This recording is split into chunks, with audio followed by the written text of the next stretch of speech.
Right now on radar, what we find is not much going on locally in our area, but just to the south, we've had some showers and thunderstorms pop up in the heat of the afternoon.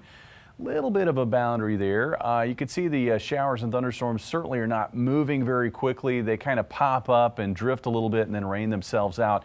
We've got a little pocket of heavier rain right now to the south of Berryville and also west of Berryville between Eureka Springs and Berryville. And then looking south down towards Searcy County, we've got a heavier thunderstorm just to the northwest of Marshall. Lots of lightning with that one, and also locally heavy rainfall because of the slow movement.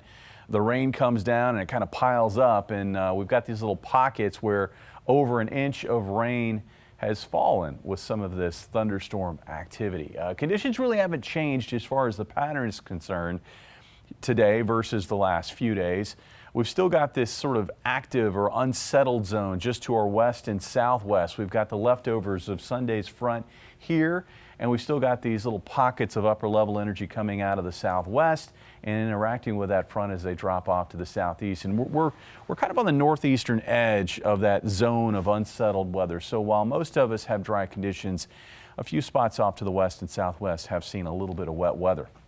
Looking at our forecast for tonight, the storms that we have to our south should fade away quickly near sunset or shortly thereafter, and then the rest of the night looks mostly clear and quiet and comfortably cool by morning, and then throughout the day on Thursday we'll find mostly sunny to partly sunny skies. Looks very similar tomorrow to what we experienced today, and I think any wet weather that we find in our area will tend to be near or west of I-49.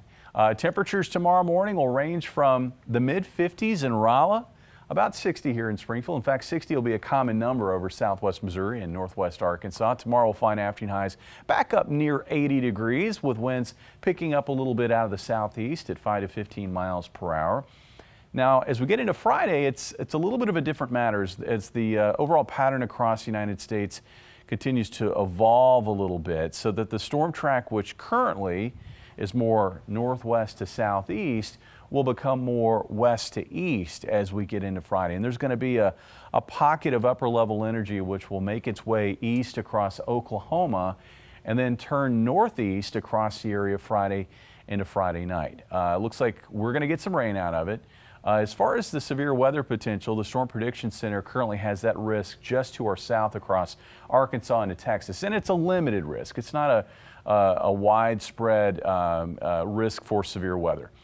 But we're going to have to watch the system. I think we are going to get some locally heavy rainfall out of it, and I can't completely take severe weather off the table. I think the risk is going to remain very limited because instability levels are going to remain very limited, but we will find, I think, a fair amount of wind energy with that system as it moves across the region. As far as rainfall totals, looks like we're going to get a pretty good soaking, a half an inch to maybe as much as 2 inches. Locally, there could be more, and that's why there could be a localized flooding risk. I think that's the headline out of Friday's system. But I can't rule out a stronger storm given the wind energy that could produce some strong wind gusts, maybe marginally severe wind gusts, and I can't completely take a brief spin-up tornado off the table. I think it's a very, very low risk, but we've seen this scenario play out already a couple of times, and it seems like late spring, early summer, we see this kind of scenario generate that risk at times. So again, especially after last weekend's severe weather, just want to make sure that folks understand that that is at least a limited possibility. Temperatures Thursday night should dip down to about 62, looking at highs on Friday in the low to mid 70s. Now, as that system gets east of the area, we're going to dry things out on Saturday. Sunday looks mostly dry, getting warmer. And then it looks like it'll be warm and humid for Monday, Tuesday, Wednesday with a chance for showers and thunderstorms. We may see that rain risk increase as we get into Wednesday as a cold front approaches from the northwest. And that cold front may dry things out and cool things off a bit for the back end of next week. We're going to need a cool off after those temperatures, right? Yeah, that's, those temperatures, right now temperatures are very close to where they should be for late May. Yeah. Once we get past the weekend, we're running warmer than normal again. Sounds good for sure. Yep. Jamie, thank you.